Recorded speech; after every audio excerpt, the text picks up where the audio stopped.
নতুন বাজেটে আপনি কি আশা করছেন? মূল্যস্ফীতির জায়গাটা এবারের বাজেটেও সবচেয়ে অগ্রাধিকার পাওয়া উচিত। এই যে টাইট মনিটারি পলিসি, তারপরেও ইনফ্লেশনে ঠিক আশানুরূপ কি আসলে প্রভাব পড়ছে? কিছুটা প্রভাব পড়ছে, কিন্তু বাংলাদেশের ক্ষেত্রে মুদ্রানীতিটা খুব ভালোভাবে যতটা কাজ করার কথা তাত্ত্বিকভাবে সেইভাবে কিন্তু কাজ করে না।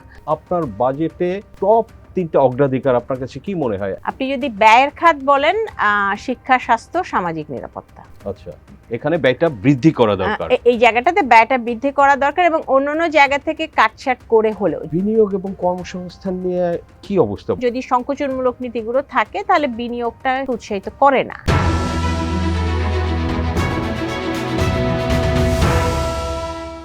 প্রিয় দর্শক, মিনারি বাংলাদেশ প্রেজেন্টস টিবিএস ইকোনমিতে আপনাদের সবাইকে স্বাগতম। আমি সাজ্জাদুর রহমান আছি আজকে আপনাদের সঙ্গে। দর্শক, আমাদের সঙ্গে গেস্ট হিসেবে আছেন doctor Saima Haque Bidisha, pro vice chancellor, Dhaka university. আমরা জানি বিদিশা ম্যাডামকে যে উনি অর্থনীতির একজন অধ্যাপক ঢাকা ইউনিভার্সিটির, তো সম্প্রতি দায়িত্ব পেয়েছেন প্রো ভাইস চ্যান্সেলর হিসেবে, সেটাও করছেন। সো দর্শক, আমরা ইকোনমিতে আলোচনা করব এবং উনি একজন ইকোনমিস্ট, রিসার্চার। তো সামনে আমাদের বাজেট আছে, আসলে সরকারের কি ধরনের অনেক কিছুই তো হচ্ছে। এই ইন্টারিম গভর্নমেন্টের সময় অনেকগুলো রিফর্ম কমিশন হয়েছে, রিপোর্ট জমা পড়েছে, কিছু ক্ষেত্রে কাজ হচ্ছে, কিছু ক্ষেত্রে হচ্ছে না। So inflation still high. So অনেক কিছু আলোচনা করার আছে ম্যাডামের সঙ্গে। সো আমরা তার সঙ্গে আলোচনা করব দর্শক, এবং আপনাদের সঙ্গে শেয়ার করব। সো ম্যাম, আপনাকে স্বাগতম টিভিএসে। Thank you. যেটা শুরু করছিলাম, বাজেট খুবই কাছে, জুন মাসের 2 তারিখেই বাজেটটা পেশ করা হবে, এটা অর্থ উপদেষ্টা মোটামুটি কনফার্ম করেছেন। সো আমার কোশ্চেন হচ্ছে যে আপনি, এটা তো একটা, এই যে অন্তর্বর্তীকালীন সরকার, একটা ধরেন যে ডিফারেন্ট 15-16 বছর একটা অন্য ধরনের ছিল। সো নতুন একটা সময়, নতুন সরকার এবং লোকজনগুলোও নতুন। আপনি আসলে এই নতুন বাজেটে, যেটা 25-26 অর্থ বছরে জুনের 2 তারিখে পেশ করা হবে, আপনি কি আশা করছেন এই বাজেটটা থেকে? ধন্যবাদ। মূল বিষয় হচ্ছে যে এখন আমরা যে অবস্থায় আছি সেখানে কয়েকটা বিষয় তো বাংলাদেশের অর্থনীতিতে চ্যালেঞ্জের জায়গা রয়েছে, এবং সেটা আসলে গত কয়েক বছর ধরেই মূল্যস্ফীতির চ্যালেঞ্জটা ছিল। এর পাশাপাশি সামষ্টিক অর্থনীতির যে চ্যালেঞ্জের বিষয়টা রয়েছে, এবং এটার সাথে কিন্তু আমাদের প্রবৃদ্ধি এবং কর্মসংস্থান, এই চ্যালেঞ্জটাও রয়েছে। তো অন্তত এই ত্রিমুখী চ্যালেঞ্জকে নিয়ে যদি আমি বলি, আমি বলবো যে একটি দিকে যদি আমরা বিবেচনা করি, সেটা হচ্ছে যে সামষ্টিক অর্থনীতির ক্ষেত্রে কিছু কিছু সূচকের ক্ষেত্রে আমরা একটা ইতিবাচক দিক লক্ষ্য করেছি। যেমন যদি একটু বলেন। যেমন আমরা যদি দেখি রিজার্ভের কথা যদি বলি সার্বিকভাবে, এবং সেদিক থেকে আমি বলবো যে মোটামুটি রিজার্ভের সাথে সংশ্লিষ্ট আরো বিষয় কয়েকটি, যেমন আমরা রেমিটেন্সের ক্ষেত্রে, অভিবাসীদের আয়ের ক্ষেত্রে, সেখানে আমরা একটা ইতিবাচক ধারা আমরা লক্ষ্য করছি। ফরেক্স মার্কেটটা স্টেবল অনেক দিন পরে দেখা সেটা যাচ্ছে। আমাদেরকে কিছুটা সামষ্টিক অর্থনীতির ক্ষেত্রে আমরা জানি যে বিদেশি মুদ্রার যে রিজার্ভ, সেটা একটা খুব গুরুত্বপূর্ণ একটা ইন্ডিকেটর, এবং সেই জায়গাটাতে আমরা একটা ইতিবাচক একটা জায়গা দেখছি, সেটা একটা ভালো দিক। এর পাশাপাশি যদি সার্বিকভাবে বলি, সেটা হচ্ছে যে আমাদের একটা কিন্তু ওই দুটো জায়গা, যেটা মূল্যস্ফীতির জায়গায় যদি আমরা বলি, তাহলে আমরা গত কয়েক মাসে, যেমন ঈদের সময় বা রোজার সময়, আমরা দেখেছি যে কিছুটা স্বস্তিদায়ক অবস্থা। কিন্তু এখানে একটা জিনিস মনে রাখতে হবে যে এই স্বস্তিদায়ক অবস্থাটা আসলে কতদিন ধরে রাখা যাবে, এবং এখানে আরো একটা বিষয় হচ্ছে যে স্বস্তিদায়ক অবস্থা কিছুটা আমরা বলছি বটে, কিন্তু তারপরও কিন্তু স্বাভাবিকভাবে, কারণ আমরা তো এটা হার দেখছি, দ্রব্যমূল্য বৃদ্ধির বিষয়টা দেখছি, তারপরও সার্বিকভাবে আপনি একজন সাধারণ মানুষকে যদি জিজ্ঞেস করেন, একজন মধ্যবিত্ত, তার কাছে কিন্তু দ্রব্যমূল্য কিন্তু তার সার্বিকভাবে সেটা কিন্তু অনেক বেশি, এবং সেই দিক থেকে যদি তার ক্রয় ক্ষমতার তুলনা, এবং সেদিক থেকে যদি বিবেচনা করি, সেটা হচ্ছে দীর্ঘদিন ধরে যে উচ্চ মূল্যস্ফীতির মধ্য দিয়ে যাচ্ছে, সেটা এখন কিছুটা মোটামুটি নাগালের মধ্যে না বললেও কিছুটা গ্রিপে বলা গেলেও 9%-এর উপরে একটু কমেছে। এটা কিন্তু এখনো কিন্তু আগে একটা স্বস্তিদায়ক পর্যায়ে কিন্তু আসেনি, একেবারেই না। তো এখন সেদিক থেকে যে বিষয়টা, সেটা হচ্ছে যে দীর্ঘদিন ধরে উচ্চ মূল্যস্ফীতি আসলে অনেক ক্ষেত্রে আমাদের দীর্ঘমেয়াদী যে লক্ষ্যগুলো, সেই দীর্ঘমেয়াদী লক্ষ্যগুলোর উপরে প্রভাব ফেলতে পারে। সেটা আমি বিশেষ করে বলবো যে আমরা যদি আমাদের শিশুর পুষ্টি, এই বিষয়টা যদি চিন্তা করি, খাবারের ক্ষেত্রে কিন্তু খাবারের গুণগত মান সেই জায়গাটাতে কিন্তু একটা কম্প্রোমাইজ করতে হয়। সার্বিকভাবে আমাদের দারিদ্রতা দূরীকরণের ক্ষেত্রে আমরা ইতিবাচক কতটুকু যেতে পারবো, এবং সার্বিকভাবে যে বৈশ্বিক যে বিভিন্ন বিষয়গুলো রয়েছে, যেটা আসলে আমাদের আন্তর্জাতিক বাণিজ্যের ক্ষেত্রে যে বিভিন্ন চাপের আমাদের আছে, এবং আমরা জানি যে রেসিপ্রোকাল ট্যারিফ এবং এই ধরনের বিষয়গুলো আমাদের এলডিসি গ্র্যাজুয়েশন সামনে আছে। সুতরাং সেগুলোকে চিন্তা করে মূল্যস্ফীতির জায়গাটা এবারের বাজেটেও সর্বাধিক সবচেয়ে অগ্রাধিকার পাওয়া উচিত। এবং কিন্তু যখনই আমরা মূল্যস্ফীতির বিষয়ে লাগাম টানার কথা চিন্তা করি, তখনই কিন্তু একটা মোটামুটিভাবে একটা সংকোচনমূলক নীতি, যে সংকোচনমূলক নীতি আমরা মুদ্রানীতির ক্ষেত্রে এবং এর পাশাপাশি রাজস্ব নীতির ক্ষেত্রে একটা সংকোচনমূলক নীতি আমরা তাত্ত্বিকভাবে আমরা জানি যেটা করা হয়, এবং সেটা আমরা অ্যাপ্লাই করাটা আমরা দেখছি। মুদ্রানীতি তো চলছেই এরকম সংকোচনমূলক হিসাবে। এখন সংকোচনমূলক মুদ্রানীতিরও একটা যেটা বিষয় আছে, যে সেই জায়গাগুলোতেও একটু দেখবার বিষয় আছে, যে সার্বিকভাবে আমরা যদি সংকোচনমূলক রাজস্ব নীতি এবং মুদ্রানীতি দুটোই কিন্তু আমাদের সার্বিক প্রবৃদ্ধি, বিনিয়োগ এই জায়গাটাকে কিন্তু সংকুচিত করে ফেলে, এবং সেটা কিন্তু আমাদের কর্মসংস্থানের যে জায়গাটা, সেই কর্মসংস্থানের জায়গায় কিন্তু একটা চ্যালেঞ্জ।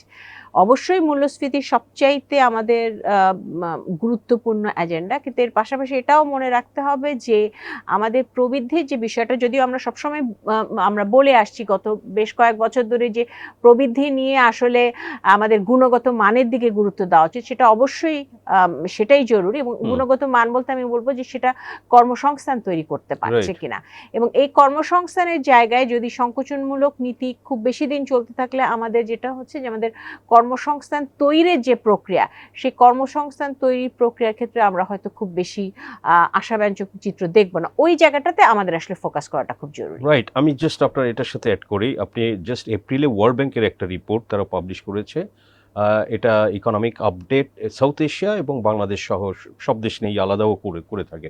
সেখানে তারা বলছে যে 3 মিলিয়ন বা 30 লাখ নতুন করে তারা বাংলাদেশে এক্সট্রিম পোভার্টিতে যাচ্ছে। তো এটা কি ইনফ্লেশনটা মেইন কারণ, নাকি আপনার কাছে অন্য কোনো কিছু মনে হয়? না, একটি বিষয় তো অবশ্যই ইনফ্লেশনটা তো বা মূল্যস্ফীতি তো মূল কারণ। কারণ মূল্যস্ফীতির বিষয়টা হচ্ছে যেটা একটু আগে বললাম, যে আমাদের কিন্তু দারিদ্রতার ক্ষেত্রে আপনারা যদি একটু লক্ষ্য করি আমরা, তাহলে একটা হচ্ছে যে দারিদ্র সীমার নিচে আছে তাদের মানুষকে আমরা হয়তো চিন্তা করছি, কিন্তু দারিদ্র সীমার সামান্য উপরে আছে এবং যাদেরকে আমরা বলি হচ্ছে এটা ভঙ্গুর অবস্থায় বা অর্থনৈতিকভাবে ভালনারেবল অবস্থায়।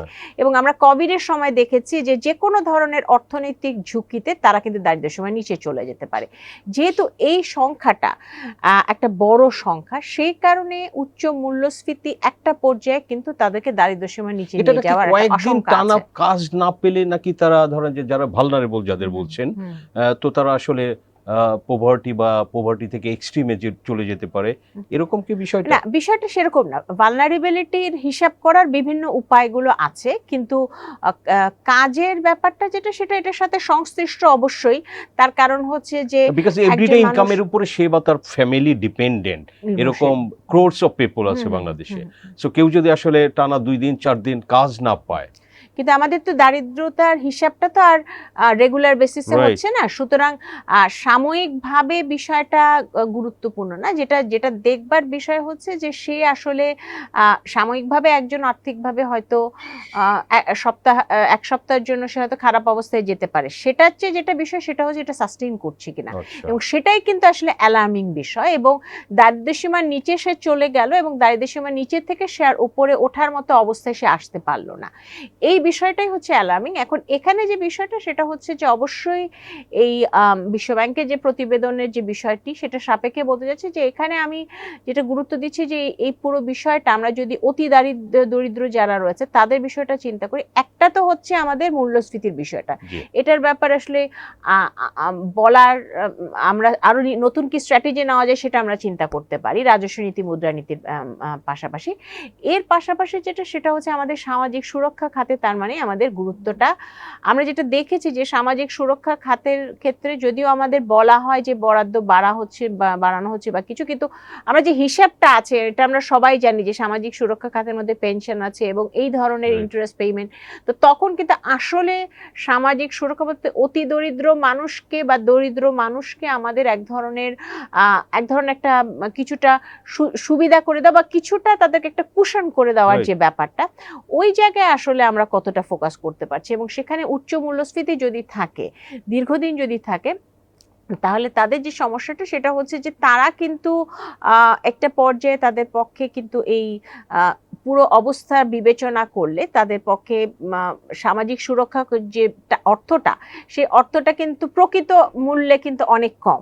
সুতরাং প্রকৃত মূল্যে যখন অনেক কম হয়ে যায় তখন কিন্তু আসলে সেটা আসলে তাদেরকে দরিদ্র সীমার উপরে রাখার মতো অবস্থার জন্য হয়তো যথেষ্ট নয়। এবং একে তো হচ্ছে অনেকে পাচ্ছে না, সেটা একটা ব্যাপার, যারা পাচ্ছে তাদের ক্ষেত্রে যদি আমরা ইনফ্লেশন অ্যাডজাস্টমেন্টটা না করি তাহলে কিন্তু ওটা আসলে তাদেরকে লাভ হয় না বলবো না, কিন্তু আমি বলবো যে দরিদ্র সীমার ওপরে তারা থাকবে সেই অবস্থায় যে কোনো ধরনের অর্থনৈতিক ঝুঁকি বা আপনি যেমন বললেন যে কর্মসংস্থানের বিষয় হতে পারে, কোভিড হতে পারে, বা যে কোনো ধরনের একটা অর্থনৈতিক বিষয় জিওপলিটিক্যাল কারণেও হতে পারে, সেগুলো কিন্তু তাদের দরিদ্র সীমার নিচে নিয়ে যেতে পারে। এবং একটা বড় সময় দরিদ্র সীমার নিচের থেকে তাকে যদি উঠিয়ে আনতে হয় তখন কিন্তু মূল্যস্ফীতি, কর্মসংস্থান, মূল্যস্ফীতি কমানো, কর্মসংস্থানের ব্যবস্থা করা, সামাজিক সুরক্ষার ব্যবস্থা করা, সেটাই কিন্তু তাদেরকে ওই পভার্টি লাইনের উপরে নিয়ে আসতে সাহায্য করবে। রাইট, আপনি যেটা বলছিলেন যে মুদ্রানীতি দিয়েও তো চেষ্টা করা হচ্ছে, আপনি অনেক একটা টাইট বা সংকোচনমূলক মুদ্রানীতি চলছে। আপনি জানেন যে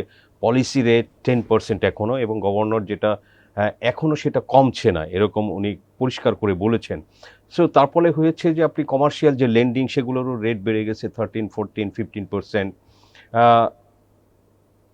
তারপরেও কি এই যে টাইট মনিটারি পলিসি বা মুদ্রানীতি দিয়ে যেটা খুব টাইটলি ফলো করা হচ্ছে, সো তারপরেও ইনফ্লেশনে ঠিক আশানুরূপ কি আসলে প্রভাব পড়ছে? না পড়ে থাকলে কেন পড়ছে না? কিছুটা প্রভাব পড়ছে, কিন্তু যতটুকু হওয়া দরকার আমরা কিন্তু ঐতিহাসিকভাবে যেটা দেখেছি যে বাংলাদেশের ক্ষেত্রে মুদ্রানীতিটা খুব ভালোভাবে যতটা কাজ করার কথা তাত্ত্বিকভাবে, কিংবা আমাদের যদি আমরা অন্যান্য দেশগুলোতে দেখি, ওয়েস্টার্ন কান্ট্রিগুলোতে দেখি, সেইভাবে কিন্তু কাজ করে না।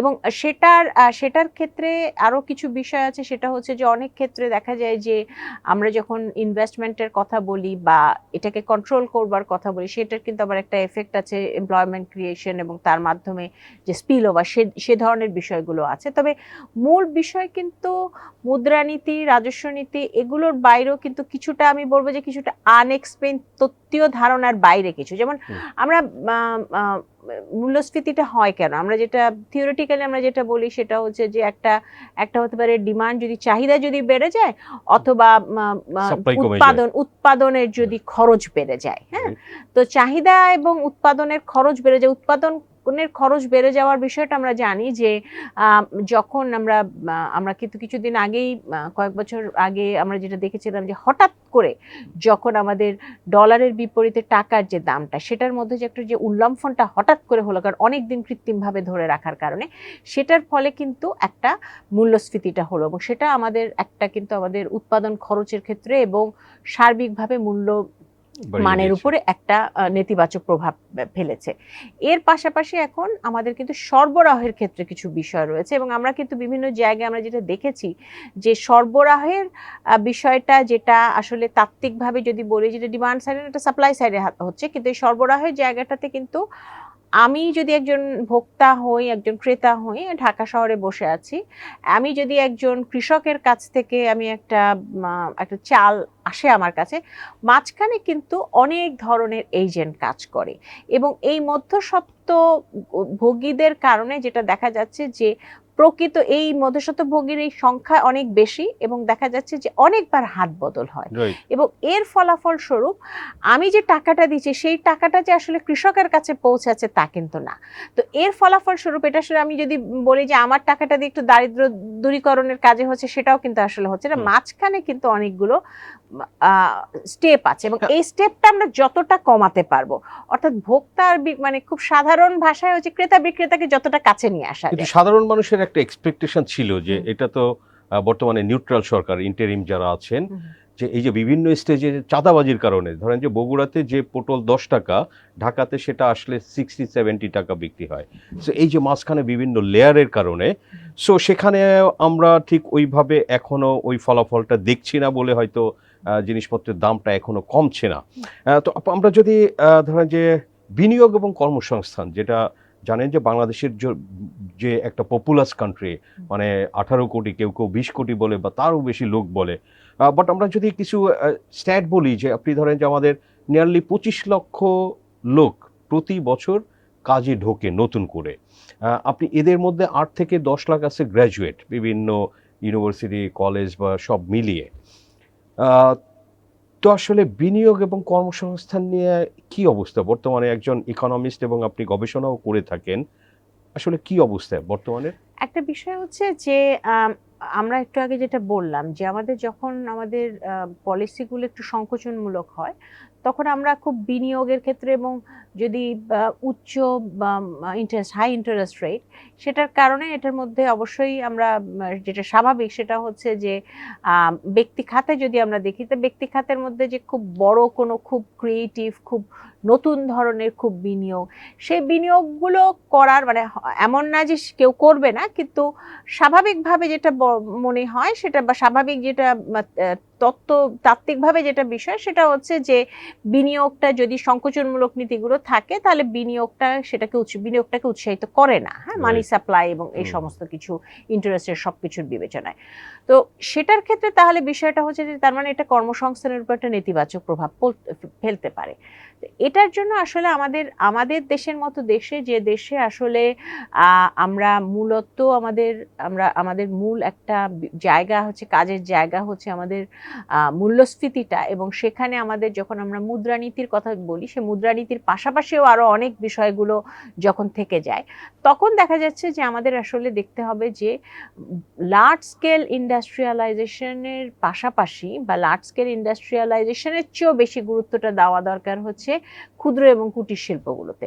এবং ক্ষুদ্র বিনিয়োগকারী, ক্ষুদ্র উদ্যোক্তা, তাদেরকে যদি আমরা চাঙ্গা করতে পারি, সেটা একটা আমাদের গ্রামীণ অর্থনীতিকে চাঙ্গা করতে সহায়তা করবে, এবং এটা সার্বিকভাবে সাধারণ মানুষকে একটা সম্মানজনক তাদের একটা অবস্থা, সে কর্মসংস্থানের ব্যবস্থা, এবং এর মাধ্যমে আমরা যে কথাগুলো বলছি যে দারিদ্র্য সীমার নিচে চলে যাওয়া বা এই বিষয়গুলোকেও কিন্তু দেখতে পারবে।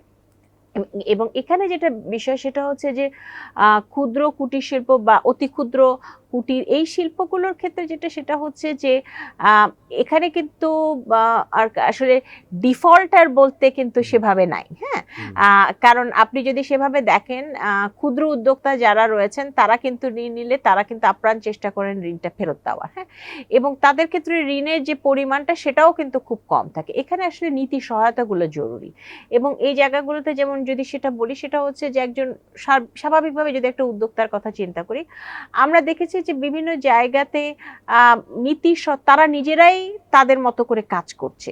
তো এখন এই জায়গাগুলোতে বেশ কিছু নীতি সহায়তা, যেমন খুব একটা ছোট্ট উদাহরণ যদি বলি সেটা হচ্ছে ট্রেড লাইসেন্স, হ্যাঁ, তো ট্রেড লাইসেন্সের ব্যাপারটা অনেক সময় দেখা যায় যে এই ট্রেড লাইসেন্স ডকুমেন্টেশন এগুলোর কারণে উদ্যোক্তারা অনেকে ভাবেন যে কোন জায়গায় যাব, কিভাবে করব। তো এটা একটা ইনফরমেশনালও একটা তাদের তথ্যের যেমন তাদের কাছে নাই। এর পাশাপাশি দেখা যাচ্ছে যে এই ট্রেড লাইসেন্সের মতো বিষয়গুলো এখানে যদি আমাদের কিছু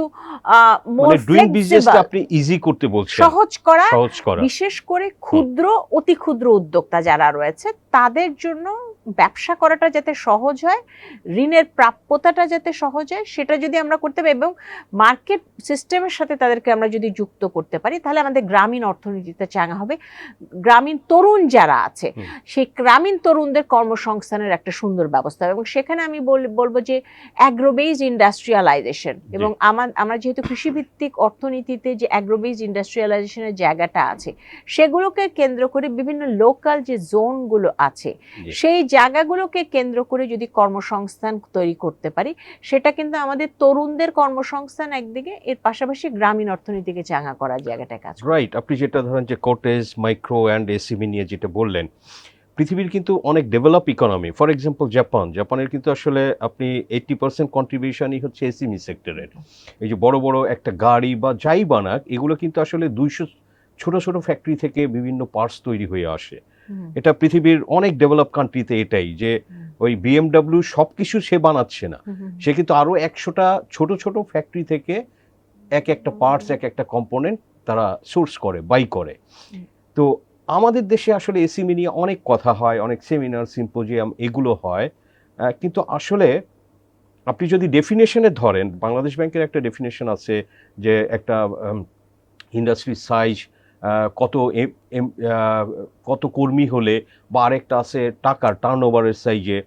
তো সেই হিসেবে পড়লেও বাংলাদেশে আসলে অফিসিয়ালি এসএমই 80%-এর কম হবে না, কিন্তু রিয়েল এসএমই যারা, যেটা আপনি বলছেন যে রুরালে বা গ্রোথ সেন্টারে, ডিস্ট্রিক্ট, উপজেলায়, তো এদের প্রতি কি আসলে আমাদের কি ঐতিহাসিকভাবে এক ধরনের আমাদের কি হোয়াট আই ক্যান সে, যে আমাদের একটু ওনাদের ব্যাপারে ইগনোর করার একটা বিষয় আছে বা আমি হয়ে আসছে? যদি একটু বলি যে আমি গত জুন মাসে কিছু ফিল্ডে কিছু উদ্যোক্তাদের সাথে কথা হয়েছে, এবং সেখানে কথা বলে আমার যেটা মনে হলো সেখানে হচ্ছে যে নীতি সহায়তা তারা নিজেরাই নিজেদের মতো করে যতটুকু পারে করছে, এবং সেখানে নীতি সহায়তার জায়গাগুলো কিন্তু আমরা দেখিনি। এবং যেমন আমি জিজ্ঞেস করলাম যে শিল্প নগরীগুলো যে রয়েছে সেখান থেকে আপনারা কোনো সুবিধা পান কিনা, তারা অনেকে জানেই না। হ্যাঁ, বা জানলেও তারা বলে যে তারা কখনোই আমাদের সাথে যোগাযোগ করে নাই। তো এই বিষয়গুলো অর্থাৎ কিন্তু আমরা জানি যে শিল্প নগরীগুলোর একটা গুরুত্বপূর্ণ ভূমিকা থাকতে পারে, যেটাকে বলছেন, রাইট, হ্যাঁ, অলমোস্ট এভরি ডিস্ট্রিক্টেই কিন্তু আছে। হ্যাঁ, কিন্তু সেখান থেকে যদি সেই ডিস্ট্রিক্টের উদ্যোক্তা সুবিধাটা না পায়, তারপরে যেমন সুতরাং বিসিককে স্ট্রেংথেন করার একটা ব্যাপার আছে, এবং তাদের সাথে ফিল্ড লেভেলের মানুষের সংযুক্ত করার একটা ব্যাপার আছে। আরেকটা যেটা ব্যাপার আছে সেটা হচ্ছে আমি মিডিয়ামের সাথে, ওই সাইজেও কিন্তু নীতি সহায়তা ভিন্ন হওয়া দরকার। মিডিয়ামের সাথে একেবারে ক্ষুদ্র, অতি ক্ষুদ্রকে একটু পৃথক করা দরকার, তাদের জন্য খুব সহজ শর্তে ঋণ এবং খুব সহজ কিছু নীতি সুবিধাগুলো। এর পাশাপাশি ইউনিয়ন ডিজিটাল সেন্টার এবং এই ধরনের বিভিন্ন সেন্টারগুলো তারা কিন্তু তথ্য দিতে পারে, তারা নারী উদ্যোক্তাদের জন্য বিভিন্ন তথ্য দিতে পারে, এবং তাদেরকে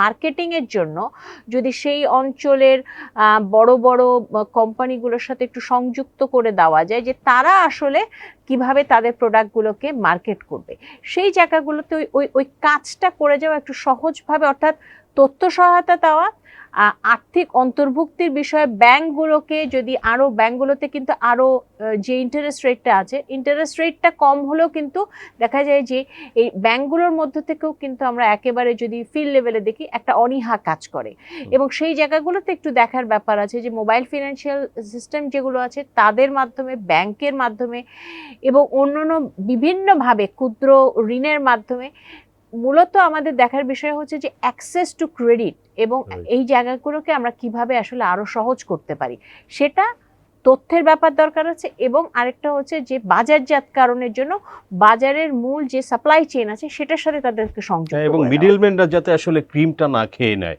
এরকমের বিষয় করা দরকার। সো ম্যাম, আপনি যেহেতু ঢাকা ইউনিভার্সিটির এখন প্রো ভাইস চ্যান্সেলর, আগে থেকেই তো টিচিং করছেন, প্রফেসর ইকোনমিক্স পড়াচ্ছেন, বলা হয় যে শিক্ষা খাতে বাংলাদেশে আসলে বাজেটে অ্যালোকেশন কম। সো আপনি এখন লিডারশিপ রোলে আছেন, আপনার কি সেটা মনে হয়? মনে হলে আসলে কেন, কোথায় কম, কোথায় বাড়ানো উচিত, কি মনে করেন আপনি? আমার মনে হয় এই বিষয়ে দ্বিরুক্তির কোনো অবকাশ নেই যে আমরা আমাদের যে অর্থনীতিতে বর্তমানে আমাদের শিক্ষা খাতটাকে অগ্রাধিকারের জায়গা আমরা কখনোই দিচ্ছি না, এবং এই জায়গাটাতে আসলে অগ্রাধিকারের জায়গায় আসতে হবে। হ্যাঁ, এবং এটার কারণ, এটার ফলাফল, এটা একটা এমন ধরনের বিনিয়োগ, আমি যদি শুধু বিনিয়োগও বলি, আমি যদি সামাজিক মানবিক বিষয়টার আগে যদি বিনিয়োগের কথাও আলোচনা করি, এটা এমন একটা বিনিয়োগ যেটা সুফল আপনি আজকে হয়তো পাবেন না, কিন্তু একটা পর্যায়ে কিন্তু পাবেন। একটা সম্পূর্ণ সমাজ গঠনের ক্ষেত্রে একটা শিক্ষিত জনগোষ্ঠীর খুব গুরুত্বপূর্ণ অবদান আছে। সেখানে আমি মূলত বলবো যে একটা জায়গা হচ্ছে খুব গুরুত্বপূর্ণ, সেটা বাজেটারি বরাদ্দ তো আছে, এটা ভীষণভাবে জরুরি। সেখানেও আবার যেটা দেখতে হবে সেখানে হচ্ছে যে আমার মনে হয় যে আমাদের শিক্ষার গুণগত মান, বিশেষ করে আমরা যদি আমাদের প্রাথমিক শিক্ষার কথা বলি, সেই জায়গাটাকে যদি আমরা শক্তিশালী করতে পারি, প্রাথমিক শিক্ষা, মাদ্রাসার শিক্ষা, এই শিক্ষা ব্যবস্থার যে আমাদের আধুনিকীকরণ এবং শিক্ষা ব্যবস্থাকে শক্তিশালী করা, ভালো শিক্ষক দেওয়া, শিক্ষকদের বেতনের ক্ষেত্রে আমাদেরকে আরো গুরুত্ব দিতে হবে, তাদের কারিকুলামের ক্ষেত্রে গুরুত্ব দিতে হবে। অর্থাৎ তাহলে ওই ওই ছোট শিশু যারা রয়েছে তাদের অ্যানালিটিক্যাল স্কিলটাকে যদি আমরা শক্ত করে গড়ে তুলতে পারি, তাহলে কিন্তু পরবর্তীতে তাদের জন্য উচ্চশিক্ষা গ্রহণটা অনেক সহজতর হবে। বাজারে যখন সে কর্মসংস্থানে যাবে তার জন্য কিন্তু কাজটা সহজতর হবে। সুতরাং প্রাথমিক শিক্ষায় আমাদের গুরুত্বটা খুব বাড়াতে হবে। কিন্তু সেটা কিভাবে দেওয়া যেতে পারে? এটা হচ্ছে যেমন আমি যদি বলি, সেটা হচ্ছে যে একটা হচ্ছে যে আমাদের মানে একটা শুধু ইনফ্রাস্ট্রাকচার করলে হবে এবং সেখানে আমি সবচেয়ে গুরুত্ব দিব কিন্তু শিক্ষকদের, হ্যাঁ? এবং শিক্ষকরা যে পড়াচ্ছেন তাদের ক্ষেত্রে একটা গুরুত্ব, এবং এর পাশাপাশি কারিকুলাম যেটা, সেই কারিকুলামগুলোর মাধ্যমে আসলে বেসিক জায়গাগুলোতে, যেমন অঙ্কটা সে ভালো করতে পারছে কিনা, সেই স্কিলগুলো তার তৈরি হচ্ছে কিনা, হ্যাঁ, সেই জিনিসগুলো দেখা দরকার রয়েছে। সুতরাং প্রাথমিক শিক্ষা, মাদ্রাসা শিক্ষা, কারিগরি শিক্ষা, এই যে শিক্ষার বিভিন্ন স্ট্রাকচারগুলো, বিভিন্ন স্ট্রিমগুলো রয়েছে, এই স্ট্রিমগুলোরকে আধুনিকীকরণ করা দরকার এবং এই স্ট্রিমগুলোর উপর বিশেষ গুরুত্ব দেওয়া দরকার। এখানে আরেকটা যেটা, সেটা হচ্ছে যে কারিগরি শিক্ষার কথা যদি আমি বলি, সে কারিগরি শিক্ষা কিন্তু একটা অবহেলিত জায়গা, এবং কারিগরি শিক্ষার মধ্যে কিন্তু এমন ধরনের একটা টেন্ডেন্সি কাজ করে যে আচ্ছা, সে কারিগরি শিক্ষায় সে পড়াশোনা করেছে, সুতরাং তাকে একটু হেয় চোখে দেখার একটা প্রবণতা। এই সোশ্যাল স্টিগমা থেকে আমাদের বের হতেই হবে, কারণ আমাদের সবাইকে গ্র্যাজুয়েট হতে হবে এমন তো কোনো কথা নাই। আর এখানে আরেকটা যেটা, সেটা হচ্ছে যে আমরা যেটা দেখতে পাই সেটা হচ্ছে উচ্চ শিক্ষার ক্ষেত্রে আমাদের যে বিনিয়োগটা বা যে সরকারিভাবে যে অর্থগুলো দেওয়া হয়, সেটা কিন্তু আমাদের যে চাহিদা সেটা হচ্ছে এতটাই অপ্রতুল, কারণ সময়ের সাথে সাথে কিন্তু এখন প্রযুক্তি আধুনিক হয়েছে। আমাদের আগে আমরা যেটা আজ থেকে 20 বছর আগে আমরা যেভাবে চিন্তা করতাম, এখন কিন্তু আমাদের অনেক উন্নত ল্যাব লাগবে, কম্পিউটার লাগবে, বিভিন্ন ধরনের ইকুইপমেন্ট লাগবে। তো এই জিনিসগুলোর জন্য তো বাজেটারি অ্যালোকেশন সিগনিফিকেন্টলি বাড়ানো দরকার। এটা আমি এখন বলছি উচ্চশিক্ষার কথা, কিন্তু সেই সিগনিফিকেন্ট বাড়ানো তো আমরা দেখছি না, এবং সেটা যদি না হয় তাহলে কিন্তু আমাদের বাইরের উন্নত বিশ্বগুলোর সাথে সেখানকার তরুণদের সাথে আমাদের তরুণরা কম্পিট করবে কিভাবে, আমরা যদি তাদেরকে সেই সাপোর্টটা না দিতে পারি। তো এই জায়গাগুলোতে আমাদের, এবং এর পাশাপাশি একেবারে বেসিক নিডের কথাই যদি আমি বলি, যে শিক্ষার্থীদের জন্য একটা উন্নত মানের বা একটা মোটামুটিভাবে একটা স্বচ্ছন্দপূর্ণ একটা শিক্ষার পরিবেশ তৈরি করা, অর্থাৎ হলগুলোতে আবাসনের ব্যবস্থা, খাবারের ব্যবস্থা করা, সেই জায়গাগুলোর জন্য কিন্তু আর্থিক সংকুলানটা, পাবলিক বিশ্ববিদ্যালয়ের কথা যদি বলি, পাবলিক বিশ্ববিদ্যালয়গুলো নেই। তো এই জায়গাটা কিন্তু খুব গুরুত্বপূর্ণ, কারণ আমি যদি মেধাবী শিক্ষার্থীদের সামনে এগিয়ে যাওয়ার কথা চিন্তা করি, তাহলে কিন্তু তাদেরকে এই বেসিক সাপোর্টগুলো দিতে হবে আমাদের। রাইট। আপনার কাছে কি মনে হয় টার্সিয়ারি লেভেলে, টু বি স্পেসিফিক, যে ইউনিভার্সিটি লেভেলে অনেকে বলে থাকেন যে আপনি যেটা প্রাইমারিতে বলছেন যে এখানে গুণগত মানটা বৃদ্ধি করা খুবই জরুরি, because they are our future. So আমাদের ইউনিভার্সিটি লেভেলে অনেকে বলে থাকে যে গুণগত মানটা সেখানেও শিক্ষার অনেক কমেছে। এখানে যে বিষয়টা সেটা হচ্ছে যে, যেটা আমি বললাম যে বিশ্ব এগিয়েছে এবং সেই স্পিডে কিন্তু আমাদের আগাতে হবে। এখন সেগুলোর ক্ষেত্রে কিন্তু আমাদের অনেক প্রতিবন্ধকতা আছে, এবং সেখানে একটা বিষয় যেটা জরুরি সেটা হচ্ছে ওখানেও গুণগত মানের যে বিষয়টা, সেটা হচ্ছে যেটা একটু আগে বললাম, যে সবাইকে যে গ্র্যাজুয়েট হতে হবে এমন কোনো কথা নাই, এবং সেখানে বিভিন্ন ধরনের একেবারে কর্মমুখী শিক্ষাগুলো থাকতে পারে, বিভিন্ন ধরনের কোর্স থাকতে পারে, ডিপ্লোমা প্রোগ্রামগুলো থাকতে পারে, যেটা আসলে তাকে সবাই যে গবেষণা করতে চাইবে এবং সবাই যে অনার্স, কিন্তু আমাদের সামাজিক ব্যবস্থাটা কিন্তু ওই রকম হয়ে গেছে, এবং এটাও কিন্তু খুব জরুরি আমাদের কর্মসংস্থানের জায়গায়। এখানেও কিন্তু একটা বলবো যে একটা আমরা যেটা বলি স্কিল মিসম্যাচ আছে, সেই স্কিল মিসম্যাচটার জন্য আমি আশা করব যে এবছরের বাজেটে কিছু উদ্যোগ থাকবে, কারণ এই যে আমাদের শ্রমবাজার রয়েছে, অর্থাৎ যারা চাকরি দেবেন আর আমাদের যে শিক্ষার্থীরা রয়েছে, তাদের মধ্যে যে স্কিলের যে ফারাকটা রয়েছে, সেই জায়গাগুলো কারিকুলামের যেমন আধুনিকীকরণের দরকার আছে, এর পাশাপাশি আসলে এই যারা আসলে নীতি নির্ধারণ করছেন তাদেরকে আসলে এই দুটো গ্রুপের মধ্যে, অর্থাৎ ইন্ডাস্ট্রি একাডেমিয়া লিঙ্কেজের কথা আমরা বলছি বটে, কিন্তু এই ইন্ডাস্ট্রি আর একাডেমি লিঙ্কেজ এটা এখনো বলার মধ্যেই রয়ে যাচ্ছে, রাইট? কিছু কিছু ক্ষেত্রে করছে, কিছু ইন্ডাস্ট্রি উইলিংলি তারা যোগাযোগ করছে। এই জায়গাটা আমাদের শিক্ষার্থীদের কর্মসংস্থানের জন্য ভীষণ জরুরি, কারণ তাহলে কিন্তু আমরা যেটা দেখি যে বিসিএস বা সরকারি চাকরি যেটা হাতে গোনা, সেগুলোর পাশাপাশি যদি আমরা অন্য জায়গা তৈরি করতে পারি ব্যক্তি খাতে, তাহলে কিন্তু আমাদের এবং শিক্ষার্থীদের কিন্তু শিক্ষাটা যদি ওটার সাথে সংশ্লিষ্ট করতে পারি, তাহলে কিন্তু আমাদের কর্মসংস্থানের জায়গাটা অনেক সহজ হয়ে যায়। রাইট। আপনার আমাদের খুবই প্রতিবেশী কলকাতা শহর, যে প্লেনে উঠলে মনে হয় যে 25 মিনিটের মধ্যে কলকাতা পৌঁছে যায়, এত কাছে। কলকাতা ইউনিভার্সিটিতে কিন্তু ধরেন যে সেখানে অনেক কলেজ আছে, 50 বা মোর দেন 50 কলেজেস আন্ডার, যেখানে গ্রাজুয়েশন হচ্ছে, মাস্টার্স হচ্ছে সরাসরি ইউনিভার্সিটি ক্যাম্পাসে, এবং সে অনার্স পাস করছে 1000 অর মোর, মাস্টার্সের সিট মাত্র 200।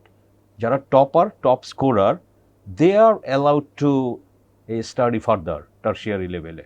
আর বাংলাদেশে তো সবারই মাস্টার ডিগ্রি করতে হবে। এটা তো অনেক ক্ষেত্রে অনেকে বলে থাকে যে এই যে মাস্টার্স করতে গিয়ে সে আসলে অ্যানাদার 2 ইয়ার্স সে ওয়েস্ট করছে কিনা, বিকজ গ্রাজুয়েশনের পরে সে জব মার্কেট বা কোনো একটা স্পেশালাইজ ট্রেনিং, কোনো একটা স্কিল অ্যাকোয়ার করা, সেটা করতে পারো। এই কাজগুলো তো বাংলাদেশে হয় না। আমাদের ইউনিভার্সিটিগুলো তো স্টুডেন্টদের এভাবে গাইড করে না, বা প্যারেন্টসরাও করে না। ডিমান্ড সাইডটাকেও আমি বলবো যে যারা আসলে কাজ দেবেন তাদেরও কিন্তু এখান থেকে বেরিয়ে আসতে হবে। এখানে সবকিছুর ভাইবাতে সরকারি চাকরিতে মাস্টার ডিগ্রি চায়, তো পিপল যারা জড়িয়ে অন দ্য আদার সাইড বসে আছে, তারা তো এমএ পাস এমএসসি পাস করা না থাকলে তারা আসলে নাম্বার কম দেয়। So who will change this mindset?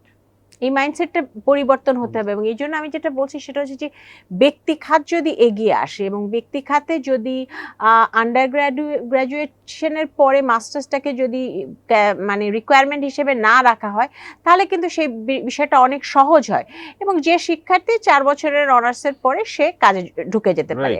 এবং এই জায়গাটাতে ইন্টার্নশিপ প্রোগ্রাম এবং এই জিনিসগুলো, যদিও আমি জানি যে এই জিনিসগুলো আসলে বাস্তবতায় সব জায়গায় হয়তো খুব ভালোভাবে কাজ করে না, কিন্তু সেদিকে আমাদের যেতে হবে, অন্তত শর্ট স্কেলে হলেও অন্তত এই প্রোগ্রামগুলো করাটা খুব দরকার। আপা, একদম লাস্ট প্রশ্ন। আমরা শুরু করেছিলাম বাজেট নিয়ে, just few days away budget, নতুন অর্থ বছরের। সো যদি আপনাকে একটু বলি যে দর্শকদের জন্য, যে আপনার বাজেটে যে 3টা অগ্রাধিকার থাকা উচিত, টপ 3টা অগ্রাধিকার আপনার কাছে কি মনে হয় অ্যাজ অ্যান ইকোনমিস্ট? আপনি যদি ব্যয়ের খাত বলেন, শিক্ষা, স্বাস্থ্য, সামাজিক নিরাপত্তা।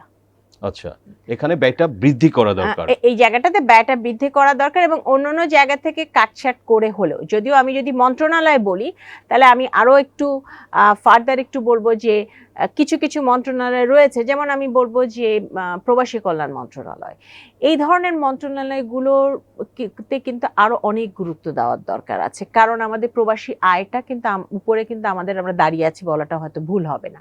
সুতরাং ওই জায়গাটাতে আমাদের অগ্রাধিকার। তবে শিক্ষা, স্বাস্থ্য, সামাজিক নিরাপত্তা, এই জায়গাগুলো আমরা এখন যেটা আশা করব যে বর্তমানে একটা পরিবর্তনের ফলে যে নতুন যে একটা প্রেক্ষাপট, সেই প্রেক্ষাপটে শিক্ষা এবং স্বাস্থ্যের যে গুরুত্বটা, সেই গুরুত্বটা আরো বাড়ানো হবে, যে এবং আমাদের যে সার্বিক, অন্তত আমরা ইন্টারন্যাশনাল স্ট্যান্ডার্ড না বলতে পারি, আমরা যদি আমাদের ইস্ট এশিয়ান কান্ট্রিগুলোর কথা বলতে পারি, তাদের স্ট্যান্ডার্ডে বরাদ্দটা বাড়া, এবং এই জায়গাগুলোতে যে প্রকল্পগুলোর বাস্তবায়ন, সেই বাস্তবায়নের ক্ষেত্রে যে কি সমস্যাগুলো কি আছে, অর্থাৎ বাস্তবায়নের হারটা বাড়ানোর জন্য কি করা যেতে পারে, সেই জিনিসটা দেখা। মতো ধরেন যে বরাদ্দ হয়তো বাড়ালো, বাট এটার যে আপনার ভালোভাবে এটা বাস্তবায়ন করা, কাজে লাগানো, তো সেখানে তো আমাদের সমস্যা আছে। সেখানে সেই জায়গাগুলোতে আসলে দেখা দরকার যে শিক্ষাক্ষেত্রে আপনি বিনিয়োগটা কোথায় করছেন। শুধু বিল্ডিং বানানোটা তো বিষয় না, যেটা বিষয় হচ্ছে যে শিক্ষকটা পড়াচ্ছেন তাকে আপনি আসলে কি ধরনের সুবিধাগুলো দিচ্ছেন, বিভিন্ন ধরনের রিসার্চ ল্যাব রয়েছে কিনা, বিভিন্ন ধরনের সুযোগ সুবিধা, কারিকুলাম, এবং শিক্ষার্থীদেরকে আপনি একটা পরিবেশ দিতে পারছেন কিনা, শিক্ষার মতো উপযুক্ত পরিবেশগুলো দিতে পারছেন কিনা, সেই জায়গাগুলোতে চিন্তা করা দরকার যখন আমরা চিন্তা করি, এবং শিক্ষাটাকে আপনি কর্মমুখী করতে পারছেন কিনা, এই জায়গাগুলোতে অনেক কাজ করার আছে, বরাদ্দ অনেক বাড়ানোর দরকার আছে। শুধু আর স্বাস্থ্যর ব্যাপারটা তো, এটা তো অবশ্যই অগ্রাধিকার পাওয়া দরকার, এবং আমরা যা জানি যে আমাদের আউট অফ পকেট এক্সপেন্ডিচারের কথা যখন আমরা বলি one of the highest in the world, সুতরাং সেই দিক বিবেচনা করে এই বিষয়গুলোতে বিভিন্ন সংস্কারের প্রস্তাবনাও রয়েছে। সেই সংস্কারগুলোও আমরা দেখতে পারি যে স্বাস্থ্য খাতে আমরা কি ধরনের সংস্কার করতে পারি, কি ধরনের পরিবর্তন বাজেটের এই আমরা দেখতে চাই যে শিক্ষা এবং স্বাস্থ্যে বিশেষ করে, এবং এর পাশাপাশি সামাজিক নিরাপত্তা, বিশেষ করে যখন আমরা মূল্যস্ফীতির কথা বিবেচনা করি, এই তিনটা খাতকে প্রাধান্য রেখে এবারে বাজেটে আমরা কিছু বিনিয়োগ পরিবর্তন যেহেতু দেখতে চাই। খুবই কম, খুবই স্লো একটা গতিতে চলছে, সরকার চেষ্টা করছে বাংলাদেশ বিদেশি বিনিয়োগকারী আনা, বাট আমাদের দেশি বিনিয়োগকারীরাই বলছে যে আমরা তো গ্যাস পাচ্ছি না, বিদ্যুৎ পাচ্ছি না, তারপরে বিভিন্ন ধরনের অনিশ্চয়তা। সো আপনার কি সাজেশন বিনিয়োগ বাড়ানোর জন্য এই সরকারের আসলে তারা কি করতে পারে? বাজেটে কোনো ধরনের স্টেপস বা ইন্ডিকেশন কি তারা দিতে পারে? এটা তো আসলে বাজেট তো আসলে বরাদ্দ, নীতি সহায়তার বিষয়টা। তবে নীতি সহায়তার ব্যাপারে এখানে যেটা বিষয় সেটা হচ্ছে যে আমাদের আসলে দেখতে হবে যে, যেটা একটু আগেই বলছিলাম যে ডুইং বিজনেসকে কতটা সহজ করতে পারি। হ্যাঁ, অর্থাৎ উদ্যোক্তারা আসবে, বিনিয়োগকারীরা আসবে, তাদের আসার জন্য পরিবেশটাকে সহজ করা। এক্স্যাক্টলি, সেটা আমরা যখন করতে পারবো সেটাই কিন্তু আসলে তাদেরকে আপনার অনেক খরচ কমিয়ে দিতে পারে হ্যাঁ। এটা, এই সার্ভিসগুলো কুইক দেওয়া, একটা জায়গা থেকে দেওয়া, যেটা আমরা দেখেছি যে ইন্টারিম সরকার অলরেডি এই এরিয়াগুলো নিয়ে কাজ করছে। ওকে, ডক্টর সাইমা হক বিদিশা, আপনাকে অসংখ্য ধন্যবাদ টিবিএস এ সময় দেওয়ার জন্য। ধন্যবাদ। Thank you. দর্শক, আমরা আলোচনা করলাম প্রফেসর সাইমা হক বিদিশার সঙ্গে, pro vice chancellor, Dhaka university. বাংলাদেশের আসলে অর্থনীতি এবং আসলে কি করা দরকার সেগুলো নিয়ে বিভিন্ন ধরনের পরামর্শ দিয়েছেন, এবং শিক্ষা এবং স্বাস্থ্য খাতে, স্পেশালি শিক্ষা খাতে আমাদের যে গুণগত মান সেটা যে আসলে নেমে যাচ্ছে, এগুলো আরও উন্নত করার এবং ভালো করার, বিকজ এখান থেকেই আসলে ফিউচার জেনারেশন তৈরি হবে, লিডার তৈরি হবে, দেশ চালাবে। সো দর্শক, আমরা এগুলো নিয়ে আলোচনা করলাম ম্যামের সঙ্গে এবং আপনাদের সঙ্গে শেয়ার করলাম। আমাদের আলোচনা ভালো লাগলে লাইক করবেন, শেয়ার করবেন। আপনাদের সবাইকে ধন্যবাদ।